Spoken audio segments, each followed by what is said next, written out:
শাওরাস্তিতে bicycle পেল 100 ক্ষুদে শিক্ষার্থী। আবু মুছাল শিয়াবের তথ্যচিত্রে বিস্তারিত জানাচ্ছি আকলিম আক্তার। শাওরাস্তিতে 100 ক্ষুদে শিক্ষার্থীকে বিদ্যালয়ে যাতায়াতের সুবিধার্থে বাইসাইকেল প্রদান করেছেন চাঁদপুর 5 আসনের সংসদ সদস্য, মহান মুক্তিযুদ্ধের 1 নং সেক্টরের সেক্টর কমান্ডার মেজর অবসরপ্রাপ্ত রফিকুল ইসলাম বীরুত্তম। এসব ক্ষুদে শিক্ষার্থীরা প্রায় 2 থেকে 3 কিলোমিটার পায়ে হেঁটেও পরিবার থেকে যাতায়াত খরচ নিয়ে বিদ্যালয়ে আসা যাওয়া করত।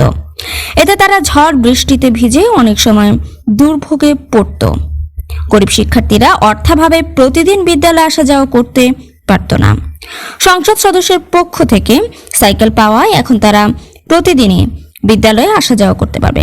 এতে তাদের শিক্ষা জীবন আরও প্রসারিত হবে। 11 জুন বিকেলে শাওরাস্তি উপজেলার চত্বর মাঠে ক্ষুদে শিক্ষার্থীদের হাতে বাইসাইকেল তুলে দেন মেজর অবসরপ্রাপ্ত রফিকুল ইসলাম বীরুত্তম।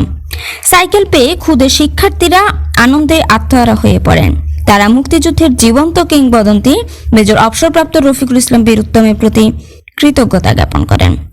সাইকেল বিতরণ অনুষ্ঠানে মেজর অবসরপ্রাপ্ত রফিকুল ইসলাম বীরুত্তম বলেন, অতীতে কেউ এ কাজটি করেনি। আমরা উন্নয়ন ও মানব কল্যাণে কাজ করছি। অসহায় জনগণের সাথে আমি আছি। বাইসাইকেল পেয়ে তারা যথাসময়ে স্কুলে যেতে পারবে। তাদের গরিব পিতামাতা অনেক সময় তাদেরকে যাতায়াতের খরচ দিতে পারত না। এখন আর তারা অর্থের অভাবে বিদ্যালয়ে অনুপস্থিত থাকবে না। আগামীতে আরও শিক্ষার্থীদের বাইসাইকেল দেওয়া হবে। অনুষ্ঠানে শিক্ষা সহায়তা উপকরণ ছাড়াও অসহায়দের মাঝে ঢেউটিন, সেলাই মেশিন, হুইলচেয়ার ও আর্থিক সহায়তা প্রদান করা হয়।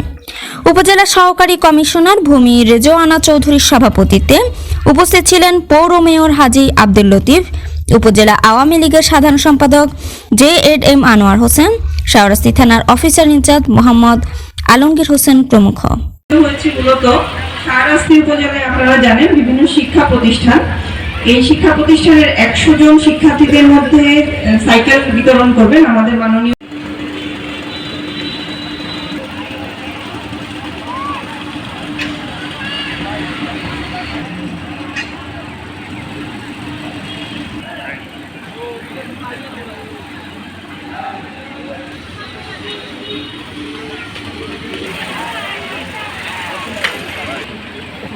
আমি সেটাই বলছি যে মতো লোক কেন বাংলাদেশের কারণে আমার তো ঠিক আছে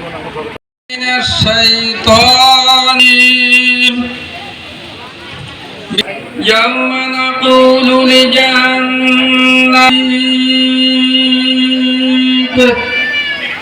هذا عدو এখন সেক্টর কমান্ডার